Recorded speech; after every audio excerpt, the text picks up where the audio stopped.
l'ai déjà rencontré.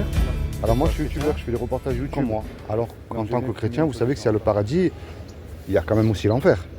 Et au milieu, il y a ce qu'on appelle un jugement. Donc c'est que vous croyez en Dieu aussi.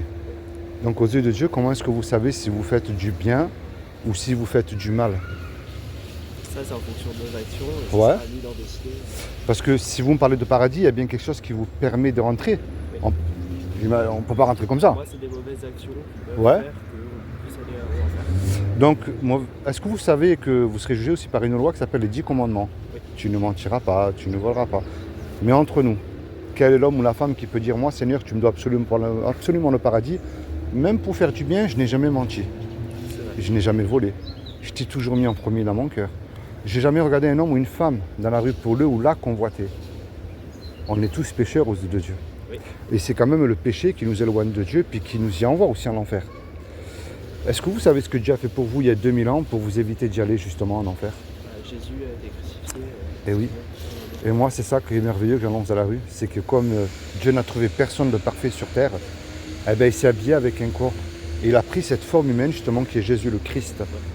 Et il a dit quiconque croit, il n'a pas dit de faire, il a dit de croire que Jésus est le Fils de Dieu, qu'il est ressuscité du royaume des morts le 3e jour, aura la vie éternelle à mes côtés. Mais vous savez que de croire c'est bien, mais ça ne suffit pas. Parce que les démons, il y a écrit dans la Bible, tu fais bien de croire en Dieu parce que les démons ils y croient et ils tremblent. Alors moi le but de ma démarche envers vous, vous savez que des hypocrites il y en a de partout. Moi je ne remplis pas les bâtiments. Si vous allez dans une église, je ne critique pas, c'est bien, mais ce n'est pas mon but. La clé, je ne suis pas mieux que vous, je vous le dis avec amour, c'est la repentance. C'est-à-dire que dès aujourd'hui, on se repent de nos péchés et avec foi. Ouais. Quand Jésus est mort à la croix, il est mort pour nos péchés. Et ce qu'il vous demande aujourd'hui, ce n'est pas une religion. Parce qu'on en a fait une religion, mais il n'est pas une religion Jésus. C'est une relation plutôt personnelle. Quand je dis personnelle, c'est-à-dire que malgré notre différence d'âge, on ne se connaît pas. Ouais. Mais vous avez peut-être subi des tristesses que je n'ai pas subies moi. Vous avez eu aussi des joies que moi je n'ai pas eues, puis vice-versa. Vous voyez, si Dieu aurait voulu une religion, il nous aurait fait tous pareil, mais il ne l'a pas fait. Et je termine avec ça. Imaginez-vous, vous et moi, là, on va braquer la caisse de la brasserie, là. On se fait attraper par la police, tous les deux. Puis le juge, il nous amène au tribunal. Oui. Et le juge, il nous dit à tous les deux, je vous laisse le choix. Vous me payez 15 000 € de caution sur la table, ou je vous envoie tous les deux 20 ans de prison.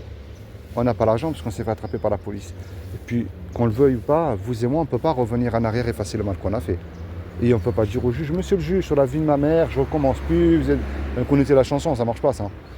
Le juge, il va nous répondre, je suis peut-être bon et miséricordieux, mais vous me donnez l'argent, vous partez en prison. On se regarde tous les deux, on ne sait plus quoi faire. Et il arrive tout à coup un homme qui rentre dans la salle, et cet homme-là, il décide de payer la caution. La caution, elle a été versée, le juge, il est satisfait, il nous libère.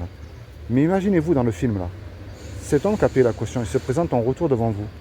Qu'est-ce que vous allez lui dire à cet homme-là? Des remerciements. Bien sûr, si vous demandez un service, je pense que vous allez lui rendre, du mieux vous ferez aussi. Est-ce que vous voyez, c'est quoi cette petite image que je viens de vous donner là? Dieu. Eh oui, c'est ce que Jésus a fait pour nous il y a 2000 ans sur la croix. Et moi, ce que je vous encourage, ne prenez pas pour argent comptant ce que je vous dis, mais cherchez et lisez la Bible. Est-ce que vous avez une Bible à vous personnelle à la maison? Lisez-la tous les jours. Mettez-la. Si vous êtes en couple, mettez Jésus dans votre couple. Si vous êtes étudiant, mettez Jésus dans vos études. Je ne dis pas que tout ira mieux, je serai un gros menteur. Hein. Moi, c'est plutôt après qui m'intéresse. C'est comment votre prénom? Moi, c'est Philippe. Justement, je dois y aller. Moi, c'est Julien. Julien. J'écris justement. Julien, que Dieu vous bénisse. Soyez bénis. Très bonne journée. Au revoir.